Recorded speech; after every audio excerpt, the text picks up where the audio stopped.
Alhamdulillahillazi arsala rasulahu bil huda wa dinil haqq liyudhhirahu 'ala dini kulli walau karihal kafirun. Amma ba'du. Dewan juri yang saya muliakan, ustadz-ustadzah yang saya hormati dan saya tazimi, serta kawan-kawan ikhwan wa akhwat fillah yang saya cintai dan saya sayangi.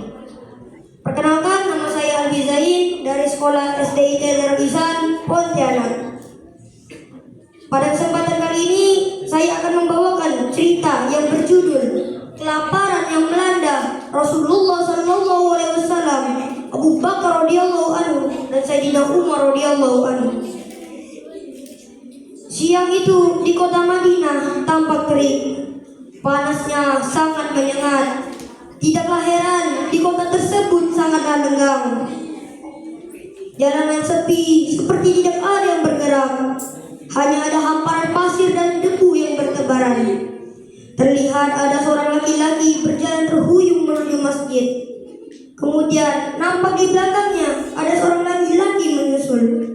Ternyata keduanya adalah sahabat setia Rasulullah SAW, yaitu Sayyidina Umar radhiyallahu anhu dan Abu Bakar radhiyallahu anhu. Apa yang menyebabkan kau keluar rumah di tengah teriknya matahari seperti ini, wahai Abu Bakar? Tanya Umar kepada Abu Bakar. Abu Bakar pun menjawab, tidak ada yang menyebabkan aku keluar kecuali rasa lapar yang sangat amat ini. Umar berkata, demikian juga aku. Demi Allah, tidak ada yang menyebabkan aku keluar kecuali rasa lapar yang aku alami ini. Ketika mereka dalam keadaan demikian, Rasulullah SAW menemui mereka dan berkata, apa yang menyebabkan kalian keluar rumah di tengah teriknya matahari seperti ini? Mereka menjawab, demi Allah, tidak ada yang menyebabkan kami keluar kecuali rasa lapar yang kami alami ini.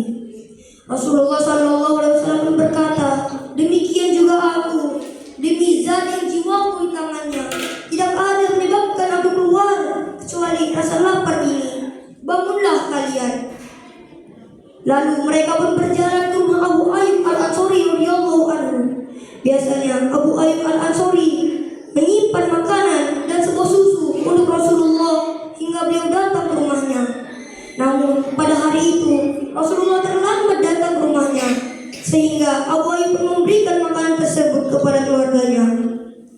Kemudian Abu Ayyub pun pergi ke kebun kurma untuk bekerja. Setelah Rasulullah dan para sahabatnya tiba di depan rumah Abu Ayyub, istri Abu Ayyub menyambut kedatangan mereka dan berkata, selamat datang wahai Nabi Allah dan orang yang bersamanya. Rasulullah SAW bertanya kepada istri Abu Ayyub, di manakah Abu Ayyub?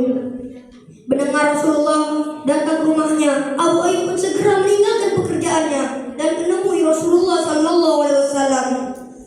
Seraya berkata, selamat datang wahai Nabi Allah dan orang yang bersamanya. Ya Rasulullah, sekarang kebacakan seperti biasanya Tuhan kemari. Rasulullah SAW pun berkata, engkau benar. Kemudian Abu Ayyub pun pergi memetik sebungkus buah kurma. Buah kurma itu terdiri atas buah kurma kering, buah kurma basah, dan buah kurma yang masih muda dan kakainya. Melihat hal ini, Rasulullah SAW bertanya kepada Abu Ayyub, apa yang kau maksud dengan ini, wahai Abu Ayyub? Kenapa engkau tidak petik buah kurma kering saja untuk kami? Mendengar pertanyaan tersebut, Abu Ayyub pun menjawab pertanyaan tersebut.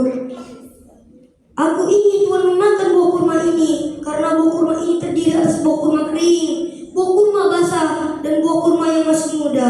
Sementara itu, aku akan menyembelih seekor kambing untuk Tuhan. Rasulullah SAW pun bersabda kepada Abu Ayyub, wahai Abu Ayyub, jika engkau ingin menyembelih kambing, jangan sembelih kambing yang banyak mengeluarkan susu. Setelah makanan siap dan disajikan di hadapan Rasulullah dan para sahabatnya, Rasulullah mengambil sepotong daging kambing tersebut dan meletakkannya di atas roti sambil berkata, wahai Abu Ayyub, antarkanlah makanan ini kepada Fatimah karena ia belum makan makanan seperti ini sejak beberapa hari. Lalu Abu Ayyub pun pergi Selesai mereka makan dan merasa kenyang, Rasulullah SAW bersabda kepada para sahabatnya, roti, daging, kurma kering, kurma basah, sambil berkata, kemudian bergenanglah air mata Rasulullah SAW sambil berkata lagi, demi Zat yang memegang nyawaku, ini adalah salah satu kenikmatan yang kalian akan ditanyai di akhirat nanti. Kemudian Rasulullah SAW pun bertakbir kepada para sahabatnya. Sabda beliau selanjutnya, jika kalian mendapatkan makanan ini, hendaklah membaca Bismillah, dan jika kalian sudah merasa kenyang, hendaklah membaca Alhamdulillah. Kawan-kawan, sekecil apapun kenikmatan yang kita dapat di dunia ini akan dihisab di akhirat nanti. Demikian kisah yang bisa saya sampaikan, kurang lebihnya mohon dimaafkan. Wabillahi taufiq wal hidayah. Wassalamualaikum warahmatullahi wabarakatuh.